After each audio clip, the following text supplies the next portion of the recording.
Magandang araw mga idol. Ang plano ni Casimero kay Saul Sanchez ngayong October 13 taong kasalukuyan, ikinagugulat ni Naoya Inoue. Well mga idol, malapit na talaga ang laban ng ating pambato na si Cuadro Alas. Ang nag-iisang angas ng Pinas na si Jandrel Casimero. Former 3 Division World Champion yan mga idol.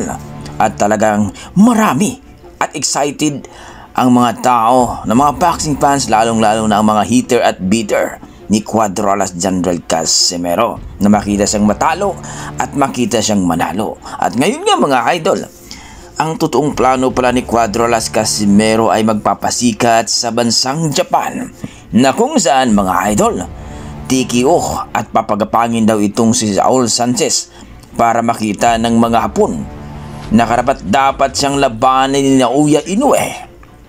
Dahil siya daw ang iisang angas ng Pinas at siya lang daw ang makakatalo kay Naoya Inoue. Bagamat mga idol, nakita naman natin at impresibo ang pangtanggap ni Cuadro Alas Casimero ng mga Hapon, na kung saan mga idol, isang legend pa nga ang nakipag-pansmith ni Cuadro Alas Casimero, na kung saan mga idol sikat sa bansang Japan, at ngayon nagulat sa lakas ni Cuadro Alas Casimero. At dito nga mga idol, balikan natin itong si Saul Sanchez.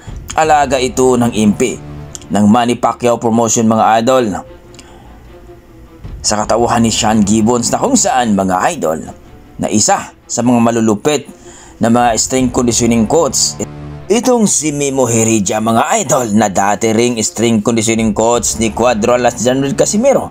Ginagawa daw lahat ng impi na matalo daw itong si Cuadro Alas Casimero kasi gusto ng MP president na si Sean Gibbons na mapapalaban itong si Saul Sanchez sa pandaigdigang titulo. Well mga idol, grabe din nga talaga ang bibinigay na suporta ng mga Hapon ngayon kay Cuadro Alas Casimero, sapagkat gusto nila na talagang mapalaban itong si Casimero kay Naoya Inoue. At ngayon nga mga idol, gulat na gulat itong si Naoya Inoue dahil sa bansang Japan daw ito gaganapin, at gusto ni Cuadro Alas Casimero na manood itong si Naoya Inoue kung gaano kalakas ito at papagapangin itong si Saul Sanchez. Pero mga idol, may problema.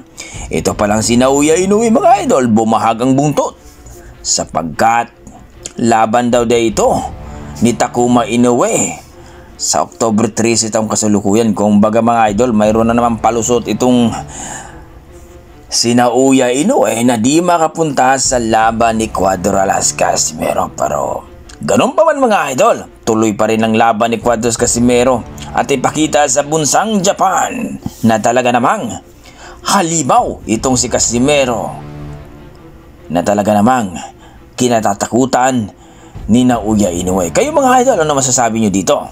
Talagang dapat na impresibo at TKO ang magaganap dito kay Saul Sanchez para ma-recommend na itong si Casimero na mapalaban ni Naoya Inoue. Komento mo na sa baba mga idol para ating pag-usapan. Yan ang ating mga dugong Pinoy, mga ka-sports natin. Cuadro Alas Casimero lang ang malakas.